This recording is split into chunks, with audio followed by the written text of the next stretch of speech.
अध्यक्ष महोदय, दिल्ली देश की राजधानी के लिए ही नहीं जानी जाती है, बल्कि इसलिए भी जानी जाती है कि विश्व में प्रदूषण मामले में यह तीसरे स्थान पर है। इसका सबसे ज्यादा असर हमारे बच्चों पर होता है। कैंसर के कितने रोगी दिल्ली में हैं, इसका कभी सरकार ने अनुमान लगाया है?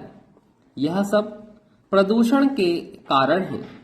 इन हालातों को देखकर एक जनहित याचिका पर उच्चतम न्यायालय ने निर्णय दिया कि इसको रोकने के लिए कोई दूसरा ईंधन प्रयोग किया जाए। इस कार्य के लिए एक कमेटी का गठन हुआ, जिसने गंभीर विचार विमर्श करके देश विदेश के दौरे करके अपने सुझाव न्यायालय को दिए। इन सुझावों पर दिल्ली और केंद्र सरकार की राय मांगी गई।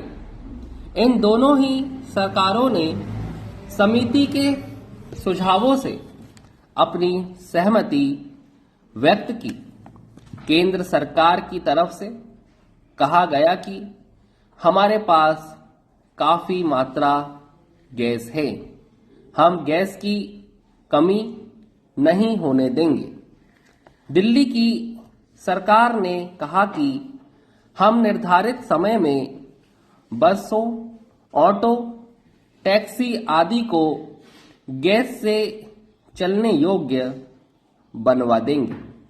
इन दोनों ही सरकारों की बात सुनकर न्यायालय ने निर्णय दे दिया कि सितंबर के बाद सार्वजनिक वाहन सिर्फ गैस से चलेंगे।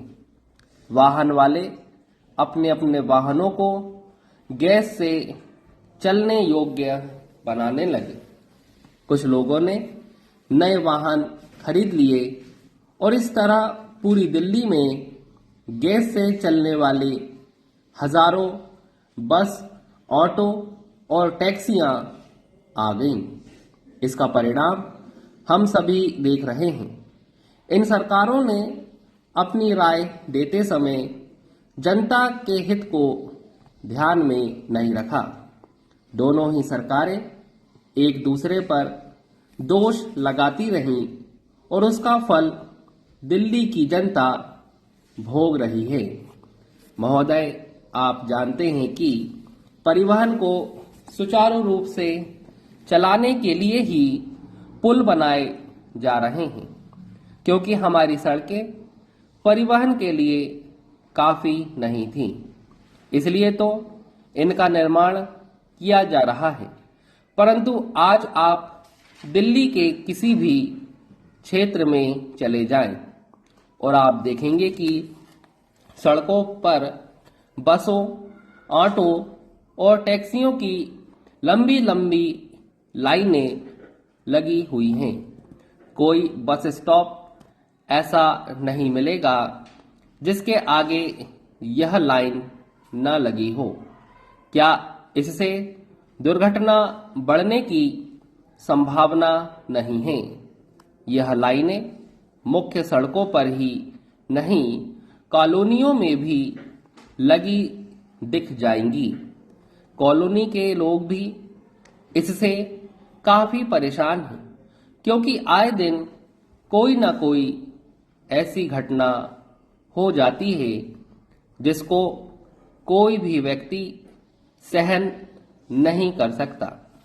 महोदय, मैं कहना चाहता हूं कि विश्व में कोई भी ऐसा देश नहीं होगा जहां की परिवहन व्यवस्था सिर्फ एक ही ईंधन पर निर्भर हो। अगर देश में परिवहन कम से कम 2 ईंधनों पर चलता है, यदि एक ईंधन न मिल पाए तो दूसरे से काम चलाया जा सकता है। लेकिन दिल्ली तो एक ही ईंधन पर परिवहन व्यवस्था चला रही है। क्या सरकार ने कभी यह भी सोचा है कि यदि कभी गैस नहीं मिल पाई तो दिल्ली का क्या होगा।